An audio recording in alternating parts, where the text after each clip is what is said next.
Welcome back, one and all, to Scramble Drill, the Dynasty Dive. We have all three of us on the episode here today. We got Landon Davis, we got myself, we got Mr. Ben Watts. And gentlemen, today we've got a little bit of a rehash. We did another draft to rehash one of our startup drafts from earlier in the year. And things have changed. And now we get to look at all the stupid things we did and laugh at how stupid they were, but then also maybe look at some of the smart things we did and give ourselves a little pat on the back. I don't know how y'all are feeling about how this change in value draft shaped out. But Landon, I feel like we have quite a good bit to talk about in this episode. Yeah, so essentially just like Josh said, we have a league with some listeners of the podcast, listeners of the show, and these guys, I mean, they know fantasy football. They know Dynasty. If they listen to this podcast, very good players. They're kind of plugged in. We're not a big show. Right, they're very good players. So we did a startup with them this offseason, and 10 weeks, 11 weeks in, we were like, let's do a mock, a 5-round mock, and just kind of see where things have settled, how values have changed. And yeah, I'm excited to get into this, go through it. There's definitely some changes. Before we hop into the episode real quick, I want to get a pulse check on how we're feeling about the fantasy season, because Ben and I on last week's episode got to do a little bit of a therapy couch session. Okay. How are you feeling about the team right now, Landon? Because you have been making some trades in log. Yes. And Yes. I don't know, like, are you starting to smell the roses a little bit, or how are we feeling? I'm not smelling the roses. I'm smelling a little bit of blood in the water. So all I needed, Josh, all I needed was to get here and think I kind of have a chance. And then as soon as I make that first contending move, I said, I actually think I could at least be competitive. I do not have the best team in the league now with the moves I've made. I've added Jordan Love, I've added Nico Collins, I've added Adam Kamara. Like I've made some moves. How do you I do not have become the best team team, I will in the say league that. after adding Nico and Kamara? I know I don't have the best team, but I feel like at this point it's not an unfair fight. Before it would have been like, if I won, it would have been like a crazy 3-week weird stretch. Now it's like I actually have a pretty competitive team, so that I'm excited about. My other important leagues, I don't want to talk about. We can skip that. Yeah, Ben was, well, I think I had to talk Ben off a ledge yesterday because you scored the second most points on the week, and Bijan, Drake London, Garrett Wilson, and Alvin Kamara were all on bye, and Ben was sweating blood in the text messages, and it was quite fun. Yeah, no, I'm actually excited for this year's playoff run. I know I've already clinched. I know I'm in, so I'm excited for these playoffs in log. It's been 2 years since I've been in a fantasy playoff, so I'm excited. That's crazy. It scares me. It scares me. It scares me more than Josh's team. It scares me more than Landon Hewell's team. It scares me because it's kind of an unknown. I know what Josh is. I know what Landon is. And the fact that you just added all this firepower right before the playoffs, I'm scared. So my only problem is the playoffs start in week 14. I have not clinched a bye, and Nico has a bye in week 14. So getting to week 15 is going to be brutal. But I feel good if my team is healthy, if I can get to week 15. I feel pretty good. It will be interesting to see how it plays out. Let's take a look at the draft. So I figured on this value changes draft, the 2.0, I figured we'd go pick by pick and just stop me if you see something. As I like to say to Haley while I'm driving, if you see something, say something. Here we go. The 101, no changes. Terrible advice. Why would you say that? Josh Allen goes at the 101. Sometimes it's better be safe than sorry, and finding parking spots is difficult. Anyways, Josh Allen, 101, no changes there. Lamar Jackson at the 102, Jalen Hurts at the 103. Before we look at who goes at 4, any initial thoughts about those top 3 picks? Yeah, if you look at the startup we did this offseason, yeah, he went up 5 spots. And a lot of people have dropped Josh Allen from that first spot, and they put Lamar there. At times earlier in the season, you were seeing Jaden go there, which was a little crazy for us. And obviously it's kind of shaken out to be a little crazy, but I'm still very fine with having Josh Allen in the first spot. Yeah, I think things get a little interesting at 104, Yes. where in this mock, I took Patrick Mahomes at 104, and Ben is about to throw hands with me. So just lay it out there, get the feelings on the table, let me know how stupid I am in front of all these people. I mean, only thing I would say is I think the wrong quarterback went at 103. I think Jaden should be the 103. Oh, wow. I would take Jaden over Jalen Hurts right now. That's not a minority opinion in the Dynasty community. A lot of people are taking Jaden over Hurts. I still feel really comfortable with Jalen Hurts at the 103. I feel comfortable with him. I don't know. It's the fact that they both have. You factor the rushing upside in. I just think Jaden's a better passer, and I'm not. I don't know. Maybe it's just the passer. I don't love Jalen Hurts as a passer, so that's why. Yeah, they both have rushing upside. The difference is Jalen Hurts he finds the end zone with his legs. Right? Yep. Jaden does a little bit. He's got 5 rushing touchdowns this year. So obviously nothing to sneeze at, but Jalen Hurts just scores so many rushing touchdowns, and you know how big of a deal, for whatever reason, that 6 point as opposed to 4 or 5, it just changes everything for some reason. And I like the top 3 being the top 3. The 104 is where the conversation starts, though. To me. That's fair. Yeah, I mean it is an interesting, because I don't even know. I have no set in stone feelings about Jalen Hurts, Patrick Mahomes, Jaden Daniels. I feel like it probably is a bit of a pick 'em. Yeah. I took Mahomes at 4. I mean, just because he's the best player in the NFL, and over the last 5 weeks, he's averaging 23 points per game. So I've been vocal, complaining about how poorly he's been playing. But over the last 5 weeks, and with the addition of a competent receiver in DeAndre Hopkins, all of a sudden, he starts to look like the Patrick Mahomes that we know and love. And then on Sunday, I mean, he was great. It was 31 fantasy points and 5 point per touchdown scoring. And it's like, oh, okay, this is...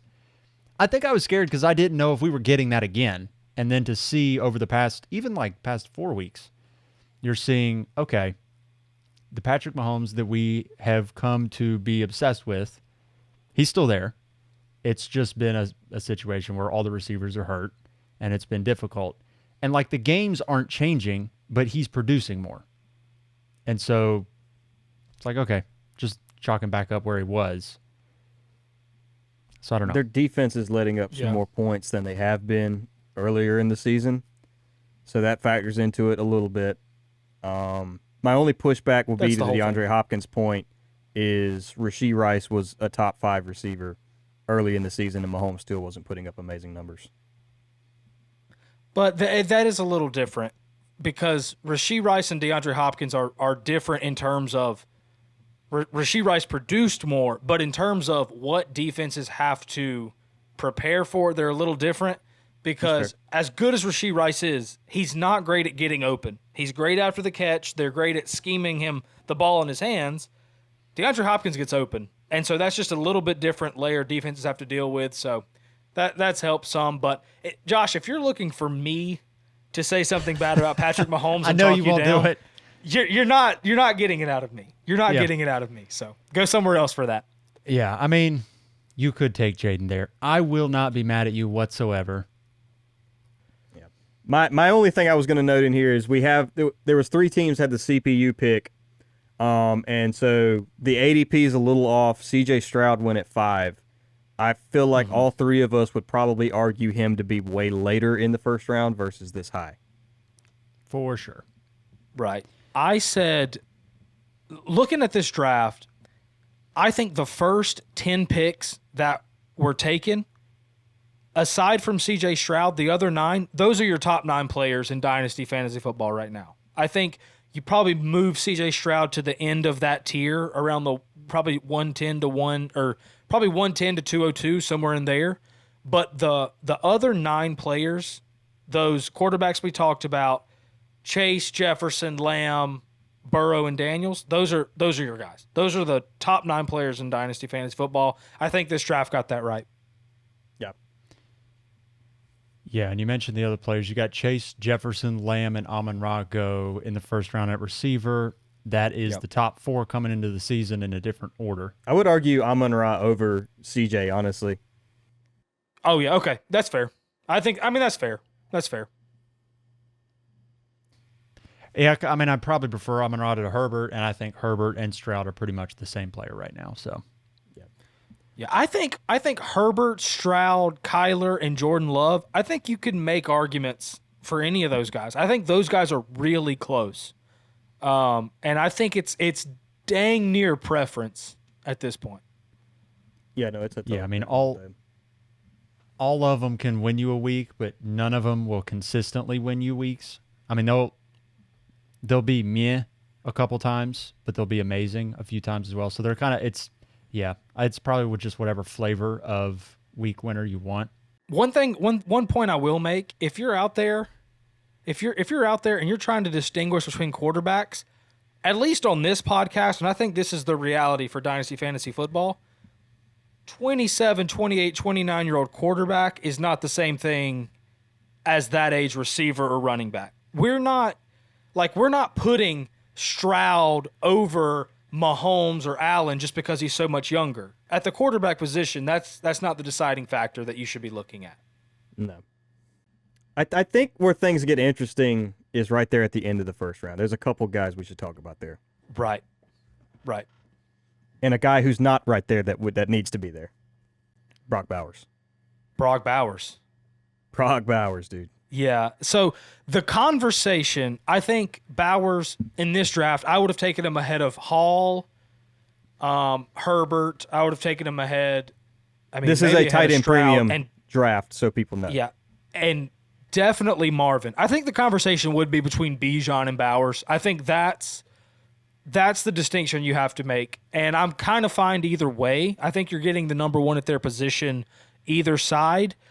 But I will say, if a couple of these running backs in next year's class get good landing spots, even though that doesn't affect Bijan's production, you may just have a little bit more flooded running back position.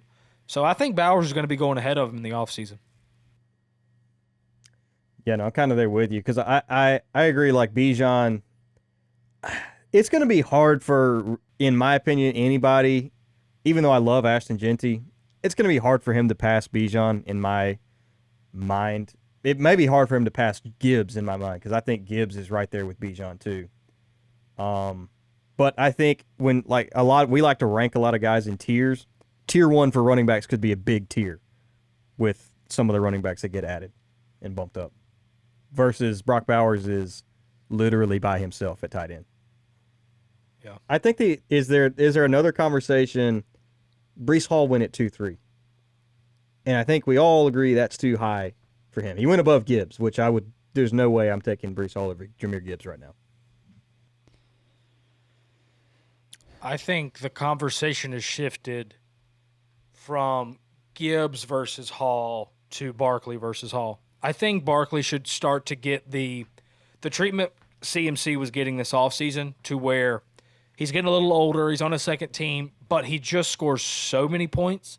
And he has enough contract insulation, not everything you want, but he has enough to where he's got to be going in the late second round. I really think that. And he goes in the early third here. But I think that's the conversation. I agree. I would take Gibbs over Hall, and I would have taken definitely Love and Murray over Hall, and maybe even Nico and no, definitely Nico and Malik Neighbors too. Definitely those two. And maybe Puka and A.J. Brown. Josh, why'd you take Puka over Malik Neighbors? I'll be honest with Crazy. you, I forgot to scroll down. Yeah. Forgot to scroll down a little bit. But To be in your defense, though, there were two other not auto players who took Nico and AJ Brown over Malik Neighbors. One of them is an Eagles fan, so factor that in. AJ Brown does not belong over Malik Neighbors. Puka Nacua, he doesn't belong over Malik Neighbors either, let's be honest.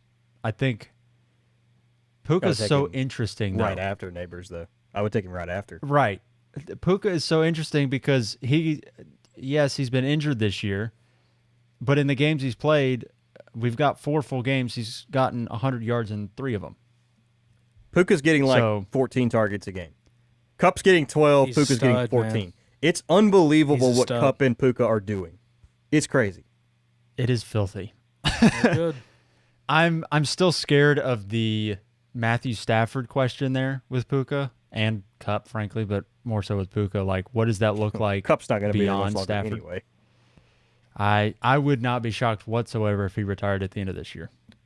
As long as they have McVay, they'll be fine. That's the scary one. If McVay's there, he'll figure something out. But there's been McVay retiring rumors for a little bit now. That's been happening for like a couple years, though. That's been happening for several years. Yeah. I don't think so either. That would be terrifying, though.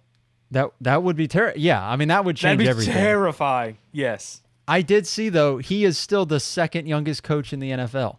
Oh, I'm sure, yeah. Yeah, he's a baby. Yeah. He's a child. That man got a job at 31 years old. He's a baby. Is it McDaniel? Is that the youngest? Yeah. McDaniel's the youngest, yeah. That's insane. Yeah, so Neighbors ends up going at the 212 here in this draft. Probably should go higher. Nico Collins went ahead of him. A.J. Brown, He would go higher. The queue was way off, and I think the guys did a pretty good job of filtering through the queue, but he was so far down because it was like it hadn't been updated since the off season. So that he would have gone higher. Yep. Trey McBride leads off the 3rd round, and then we do have Saquon, who probably should go higher. Then you get the interesting 5-pack here of Drake London, Garrett Wilson, Brock Purdy, Drake May, and Brian Thomas, and A-Chain. Put A-Chain in that. And A-Chain. Okay, yeah. Let's I feel like that's fascinating right, for the most part. I feel like all those guys are in the same tier to me. So if you look at this, Drake London has bumped up about half a round. Let's see. Garrett Wilson has fallen about half a round. Picks. Yeah, about round half a round. Purdy is going about where he was. That's fine. Drake May's got about a round boost from the offseason, which I think is right. I mean, I think that's right. He hasn't shown the ability to be a great quarterback in terms of winning games. I mean, the team's not great, but he's shown the stuff you like for fantasy. He can run. He looks like a little bit of a Josh Allen out there. Just a touch. A mini Herbert. Yeah. And then Brian Thomas Jr. went up. My man jumped 4 rounds. 4. How many rounds? 4 rounds. And that's right. He's a 3rd-round pick, guys. That's what he is. He is a 3rd-round startup pick at this point. Yeah. And Achan's, that's the right where Achan should. You could argue Achan. Honestly, you could argue him up there close to Saquon. Not quite to that level, but close. So he got, how much of a boost did he get? I feel like he got a healthy one. Up 3 rounds, I think. Achan was the 6'2". Yeah. So 6'2", okay. Yeah, so he went up 2.5 rounds, and that's fair. I mean, I think that's where he needs to go. Those are the 4 running backs that should go ahead of him. Yeah, I don't know of any others that I have serious convictions of him going ahead of him. So yeah, no. Earlier, I kept going back and forth between should JT be over him or not, but especially how the past few weeks have gone out. Achan is firmly ahead of all of those guys. Right, he's got to be. And then the last 4 picks of this round are interesting to me. All 4. Fascinating. There's one quarterback that fascinates me. All 4 are interesting to me. I was on Discord with Jake and Landon Hewell when we did this, and originally we both kind of made fun of Jake for taking Baker there. But the more I thought about it, and Landon, you're probably in agreement with me, I think that's right. Oh no! As soon as he took this, I thought that's a great pick. Here's how you know: look at the guys who went after him. If you in a 12-team superflex, would you trade Baker for Tyreek or Laporta or Brandon Ayuk? Those are 3 of the next 4 picks. There's a conversation about Bo Nix we can have, but those 3 guys, I would rather have Baker than all of them. I think Baker is a late 3rd, early 4th round startup pick at this point, and that's up like 5. How many rounds did he jump? 4 or 5 rounds? He jumped 6 rounds. He went at the top of the 9th round in the startup. 9-1. So yeah, he jumped 5.5 rounds, dude. And I think that's right. crazy. He's been balling. He has been balling. And like even when Evans and Godwin are both out, I know Evans is back now, but he was producing then. Yeah. Yeah. He lost his offensive coordinator in the offseason, and he's been down most of the year without his top 2 weapons, and it has not slowed him down at all. No, it hasn't. And he's That is got wild. 2 more years on his contract, and obviously playing like this, he's going to get an extension past that. He's the franchise guy. It's just a matter of, do they have weapons moving forward? Like, what do those weapons look like? Because Chris Godwin's a free agent. Mike Evans is long in the tooth. I mean, at some point, let's be honest. At some point, it's got to happen, right? I mean, Does he have to stop? He's, what is he, 32 going on 39 right now? He is 29. Deal with that, Josh. He is 29 years old. He's got 29. a couple years left.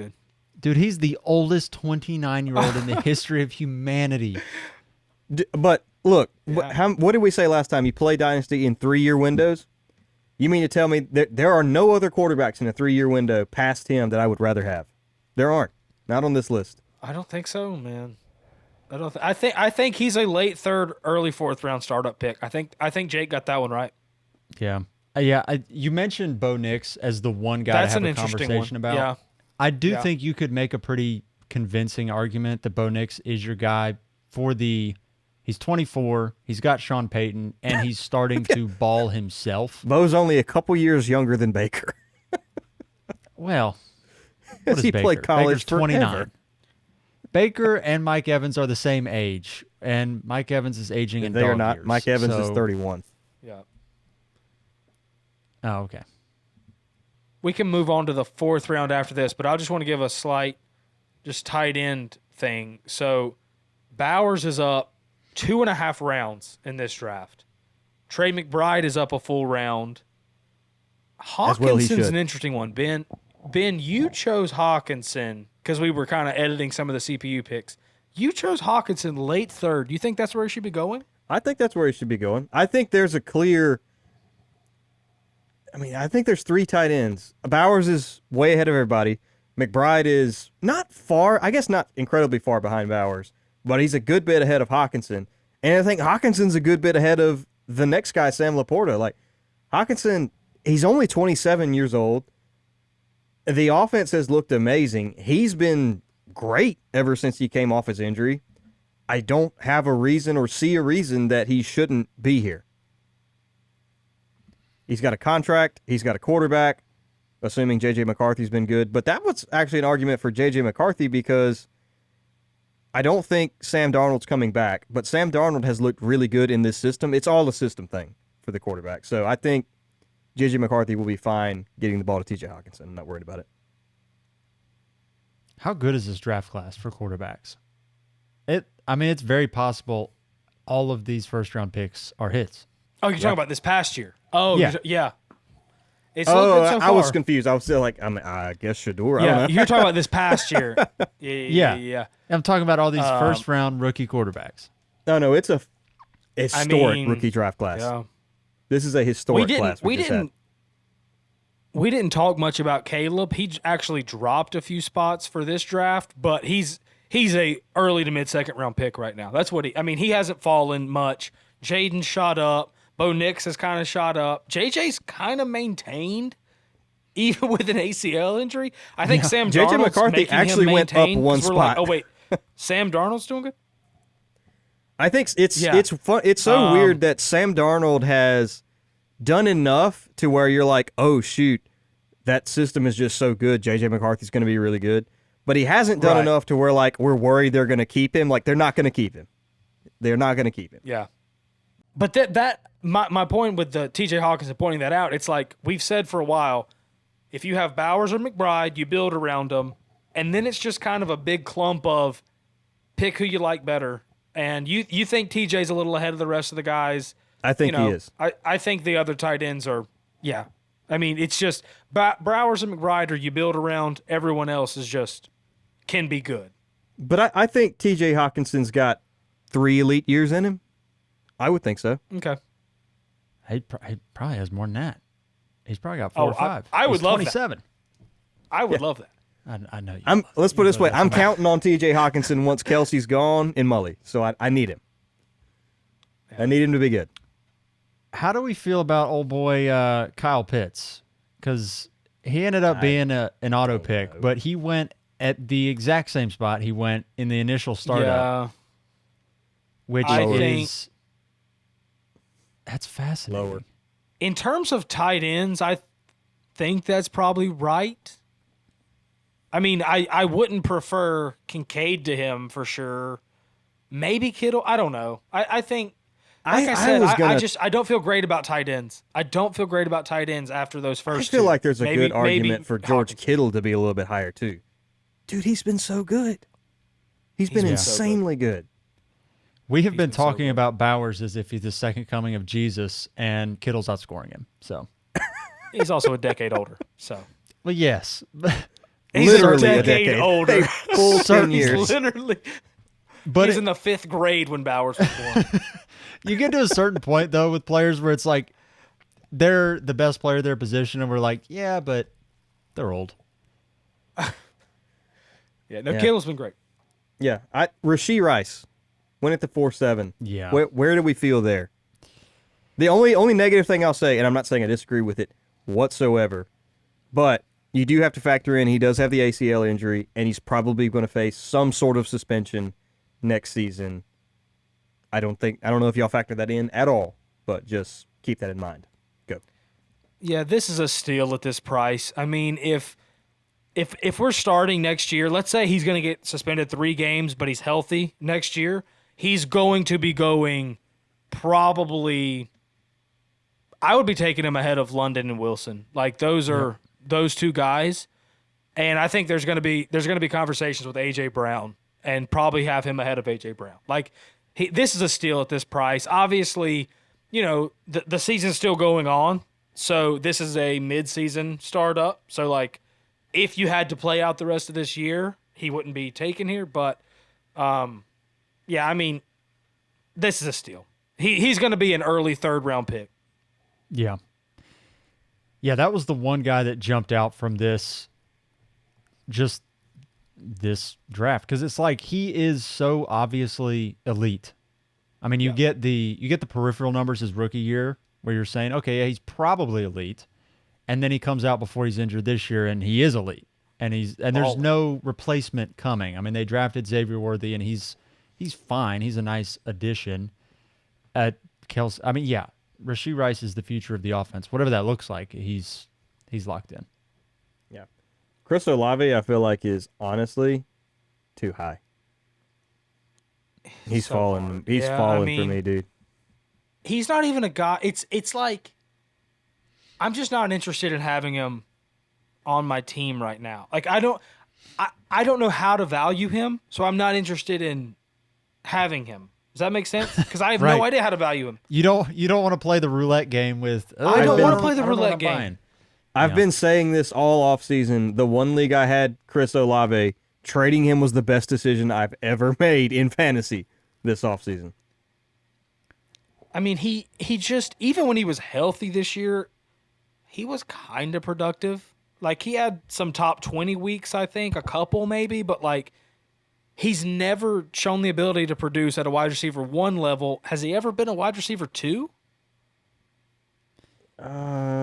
Was he his rookie season? For a full season? I mean, he was last year. He was wide receiver. He was a 16. wide receiver too, yeah. Okay. So like, but that that's starting to look like more of the ceiling than the norm. Chris Olave is DJ Moore in Carolina. He's going to give you 1,100 yards and 4 touchdowns a year, and you just do with that what you will. And he's going to leave the game in the first quarter 3 times. Most likely. I'm not mad about it. How many times did he submarine a week for you? 3. Ugh.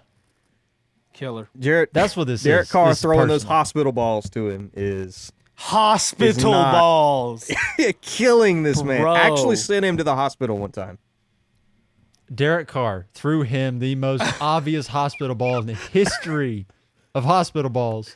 Gets on a podium after the game and said, I threw it exactly how you're supposed to throw it. No, Derek. His face is still on the turf. Somebody on Twitter, like they posted something like, just to get interaction, they like post a video of it. They're like, is this Derek Carr's fault or not? And like everybody in the comments was like, how is it not his fault?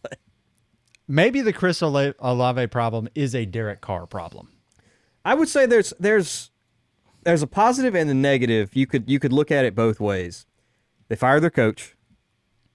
So maybe they bring in somebody who can help. He's still probably going to be stuck in quarterback purgatory, which does not make you feel any better, but I don't know. I don't know what to tell you. He could be we could look back at this and this could be a steal next year. Like he could be really good, or he's going in the 8th round in 2 years. Like that's what I'm saying. I don't know how to value him, so I'm just not really that interested. Maybe if you get to probably the 5th round, 6th round, I may take a shot. But even I don't even know that, man. I don't know if I'm sitting there on the clock with Roma Dunze, Devontae Smith, Jackson Smith and Jigba, and Chris Olave. I'm not sure I'm pressing the Chris Olave button there. No, he's one that I would be willing to miss out. I would be willing to miss out on Chris Olave because I don't think the ceiling. I don't think the ceiling is that worth it. Right. I'm willing to miss out at this point. How do y'all feel about Zay Flowers at the end of the 4th compared with some of these other guys? That's probably technically right, but there's several guys in the 5th round I would have preferred, I think. If that's where he's going to go, I'm passing. I'll miss out and get somebody else later. There we go. I'm super willing to miss out on Zay Flowers. His stat lines are just fascinating to me because he is either... what we're seeing is his ceiling. Well, maybe. I don't know. Because he either has 100 yards or he has 30 yards. There is no in between. He either sucks or is awesome. And that is a painful experience. It's a flip-flop. He's giving you just as many boom weeks as he is complete and utter bust weeks. But I do not want that in the 4th round. No, thank you. No, that's way too high. I agree there. I just feel like this is his ceiling, dude. Maybe I'm dead wrong. Yeah, there's several guys in the 5th here that go, especially the guy who goes 2 picks later. Kenneth Walker, 100% I'd rather have Kenneth Walker on my team than Zay Flowers. Yep. 100%. And Kenneth has got a big boost where he was going in the – where did he go in the startup? He went in the mid-6, so he got a full round and a half. Okay, so full round and a half, and that's right. I think he might even be a 4th round pick. He'll probably sneak into the 4th round of a lot of drafts. I prefer him to Olave as well, so there's one little bump. But yeah, the whole question is in the 5th round that we're going to ask for every player. Do you prefer him to Olave? That's the question. The rest of the video. Taylor, yes. Josh Jacobs, I don't know, man. So I don't know what to do with Josh Jacobs, dude. I don't know what to do with Jacobs either. I think there's a little bit of recency bias, as in the last 2 weeks recency bias with Jonathan Taylor. I think the 5th round, I think, is too late. I think he still should be going in the 4th round. He's got a big contract. He's got contract insulation for a few years. He's still really talented. He's shown he's talented this year. the last 2 weeks, my gosh, if you have watched the Colts, I don't know how a Colts fan does it. I don't know how they stomach watching this. Like, It's there's so disgusting. many plays. The reason Jonathan Taylor hasn't been good, it's not because Anthony Richardson's stealing rushing touchdowns, which he did one, but that's not the reason. It's not because Anthony Richardson's not dumping it off. He's not, but that's not the reason. The reason is there's so many drives that should be extended with easy throws, and Anthony Richardson misses them. So they're 3 and out, 3 and out, 3 and out, and it's like they can't get anything going. It's either huge play or they can't get anything going. I don't know. And how then once you're down 2 scores, you can't just run it with Jonathan Taylor every play. You can't. So, but I think probably late 4th is probably right for him. But I would have him over Jacobs still. What do you guys think? I would take him over Jacobs. Yeah. I think him and Walker should go back to back. Right. Yeah, I think that's probably right. Maybe I would that's give the probably slight right. nod to Taylor still, but they're very close. Yeah. So we skipped over these 3 picks in the 4th round. I'm going to backtrack a little bit, but Kyron goes almost a full round ahead of those guys. How do you feel about that? I feel like you and I- probably right. I mean, You and I talked about this earlier, Landon. Like at a certain point, he's going to score so many points. Like it doesn't matter if he doesn't get a second contract with the Rams. Just take these next 2 years and be happy. I think looking at this, and McCaffrey, that might be a little low for him as well. But looking at this, running backs wise, the top, let's see, 1, 2, 3, 4, 5, 6, 7, 8, 9. So JT's the RB9 that goes. We both said we would have him ahead of Jacobs. I think those are the 9 guys that I'm taking before, and McCaffrey too. Those are the 10 guys I'm taking before Joe Mixon and Derrick Henry and the guys who are old and just producing. Once I get there, I'm fine with taking Joe Mixon. I mean, he's got 2 years left, and he's producing better than anybody you're going to get right now. yeah. Like, those are the top 10 that I'm looking for before I start going to your Josh. I want all those guys off if I'm going to take Josh Jacobs. What's weird is he only bumped up a round. He went at the same spot in the 5th round in the startup. Who? Kyron. Yeah. Kyron's value is so fascinating, dude. It's I mean, fascinating. he is 24 years old. He was the RB7 last year in 12 games. He's the RB10 this year. And I mean, don't hear me say that and say that he automatically has to go higher. Like, he's probably somewhat properly priced, and yet it's just fascinating because it's like this weird push and pull of the team does not have the investment in him, and yet he's producing at an elite level. And so you have this, I mean, we talked about it last week. We were like, if he goes and rips his knee up next Sunday and Blake Corum comes in and is good, which is, let's be honest, Blake Corum would probably be halfway decent in that offense. And then you have a timeshare. Let's say he's out 4 weeks or something. I don't know. Hypothetical. He's out 4 weeks, comes back. Blake Corum has been good for a month. And then they're like, yeah, we're not just going to trot this guy out and give him 24 touches a game. We're going to have some sort of a timeshare. And then all of a sudden, all of that value that he's accrued by being awesome is negated because the team is not incentivized to give him all the touches because they hadn't paid him. So, but it's fascinating. He is a hard one to value. He goes in the early 4th here. I think anywhere in the 4th is probably fine. Like, I think if he falls to you at the 4-11, I think you're really happy with that pick. Like, I think that's 4th round is probably right. I would sort of value him kind of like a Saquon. Not to Saquon's level, obviously, but like I kind of view as an older asset. He's not, but given the team investment, I kind of view him that way. But if I only get 2 years out of him and he's a top 5 running back both of those years, did you really miss out that much? Like, come on now. How do y'all feel about old Travis Etienne there in the 5th round? That's an auto. Like, we didn't change that. That's just He would not be going there for sure. He would not. I wonder where he would go because I just glanced over at the original draft. Seventh or eighth round, probably. Well, it's fascinating because you've got Isaiah Pacheco went at the 7-9 in the initial startup after a great season with the Chiefs and still being young. You also had Trey Benson and Jonathan Brooks go, so you had rookies. I could see it very possibly being like an 8th or 9th round kind of thing for Travis Etienne because he's not producing. Rookies are coming in. There's a lot of them.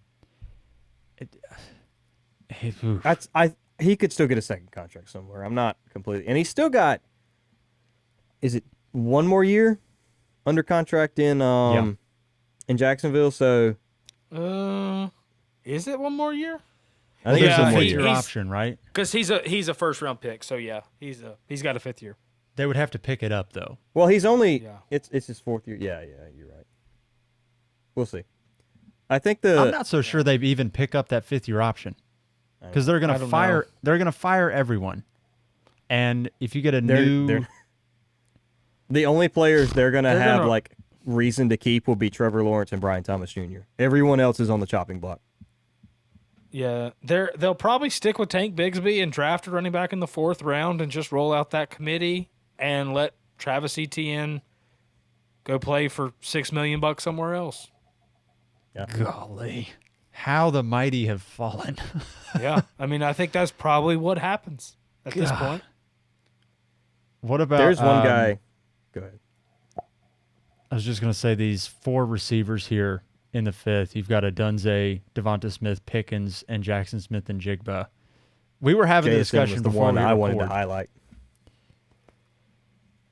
Yeah, that's where I would go to. And yeah, and I'll throw in the ones that weren't drafted: Jalen Waddle, DJ Moore, DK Metcalf, and T. Higgins. They're probably in these conversations as well. Those guys. They would have been probably for the next 8 picks if we kept going. So they're probably in the same range. You could probably argue him higher because Travis Etienne would be gone if they didn't have the auto draft there. So one of those receivers would be in that spot.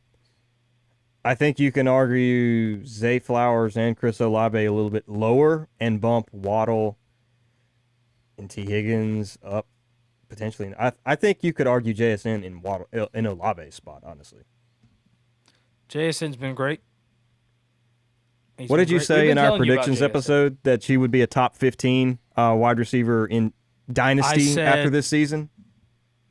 Yeah, I said he would be definitely the wide receiver you want in Seattle and top 15. I said he could be in the top 15 receivers. Yes. This season in scoring, he's the wide receiver 8.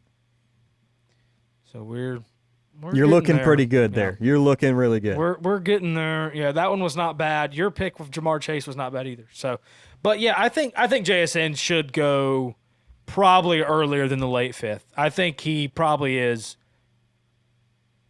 early 5th to in the 4th round. I think that's fair. He's been great. What'd you say he was right now? Wide receiver what?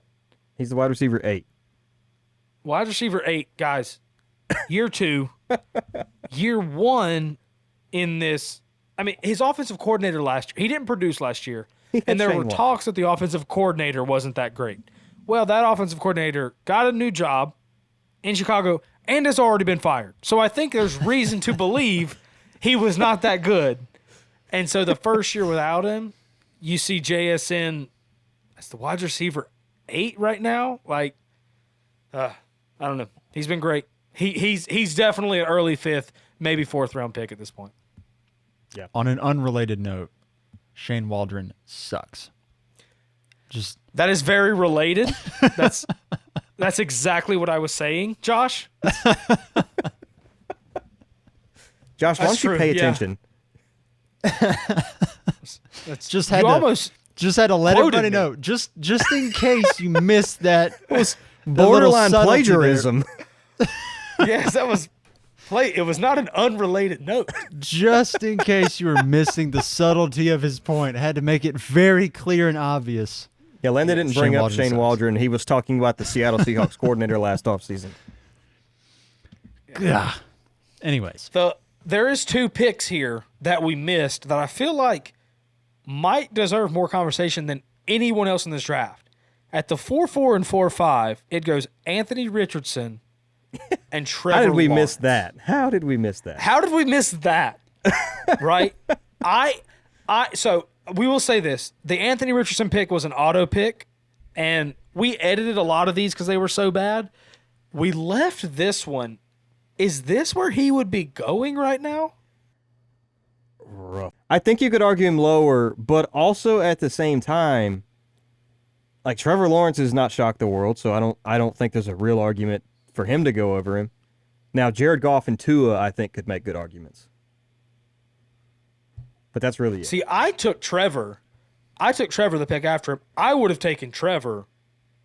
Like, had someone else gone, I would have taken Trevor over AR. I know Trevor's the starter there for the next 3 years. I don't know if AR's the starter there for the next 3 quarters. He's already been benched once.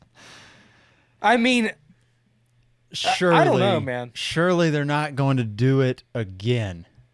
No, they After- can't. They can't. They got to stick with him.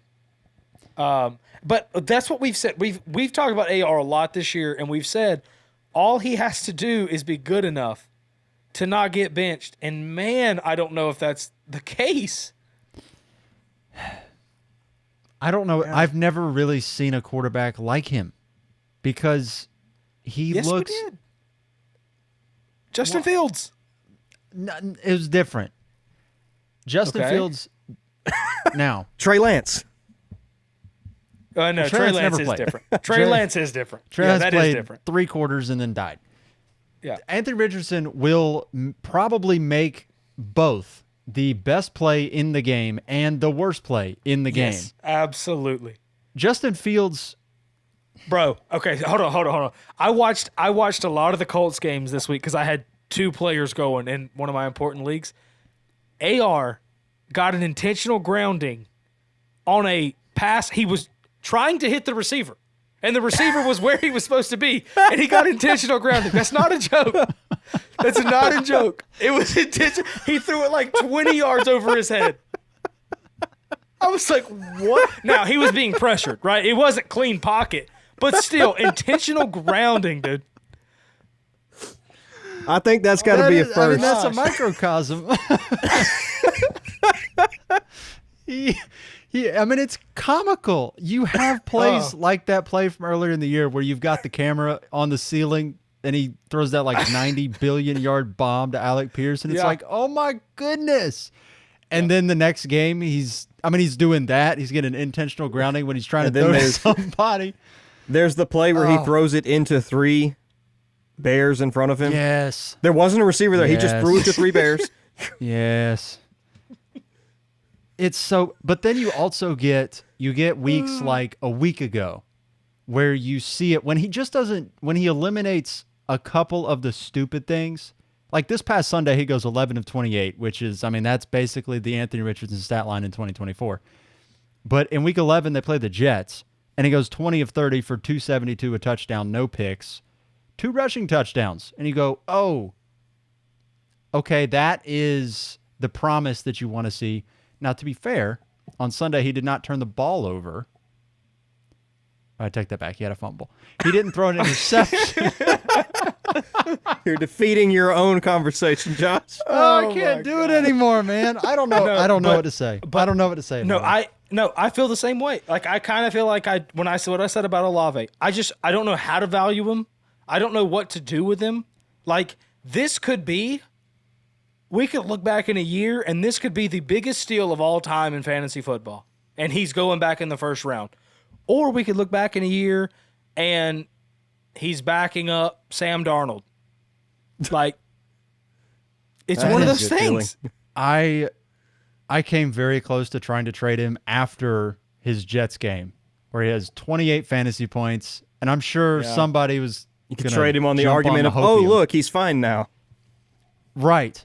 I'm gonna feel a lot better about him in startups next year because we'll see how the end of the season goes. We'll see what decisions the Colts make in the offseason, and we'll have a much better idea of how to value him come March, April, May next year. I'll feel a lot better then. It's just right now, everything's up. We don't have enough information right now to know how to value this guy. We just don't. How many rounds did he fall? 3. He went in the three late first. full rounds. Gosh. No, he went at the 108. He went at the 108 in the first startup. Yeah. Yeah. That's crazy. How much of Sunday, and I feel like you almost have to look at, yes, you look at his entire season as a whole, but you also have to look at what happened after they benched him and came back. Just, is there any difference? And Sunday they are playing Detroit, which Ooh, boy. maybe one of the, I mean, I don't know. That's not good. No, they just played Detroit. Yeah, they just played Detroit. I'm They wondering just played how Detroit much and of coming it up. is, Never mind. how much Yeah. of Sunday was he was playing Detroit versus he's actually still garbage. Garbage isn't It's the right not a- word. I mean, he's not. It's not a 1-to-1 comparison, but Bryce Young also got benched midseason and came back, and he just put up 30 points on the Chiefs. He has looked quite good since he got. Well, With I say far quite good. worse He has weapons. looked. He Far has worse looked weapons. okay coming back. Those are very similar players, Bryce Young and Anthony Richardson. Similar builds, similar styles. Yes. That's why I opened by saying it's not a 1-to-1 comparison. It's not. It is not. I'll be honest with you. I think if I had to bet money on who's got a starting job beyond halfway of next season, I would, of those two, I'd probably bet Bryce Young. Yeah, well, the problem I is kind the of agree Panthers with are you. probably going to have a higher. The Panthers are going to have a higher draft pick. That's the only problem with that. But are you going to go But take still, I mean- Shador or somebody, or are you just going to see what you Your got with point is Bryce? taken. Your point is taken. Like, yeah, I don't know. Anyways, I don't know. anything else before we hop out of here? No, I think we got some good data. Just good things to keep in mind, I guess, when you're seeing values change. You never know what's going to happen after the startup. You never know. You're going to find some gems. You say you don't, but it's going to happen. Yeah, and like I said, I think probably a lot of these guys, this is about where they're going to be going in off-season startups next year. But there's probably a dozen guys here who could move 3 or 4 rounds still. Like, you just don't know. So, it was an interesting exercise to do just to see just what, half a season, a little more than half a season does for Dynasty. That will do it from us. We'll see all of you next week when we're probably going to be tilting at whatever happens in next Sunday's NFL action. Have a good one, everybody. We'll see you.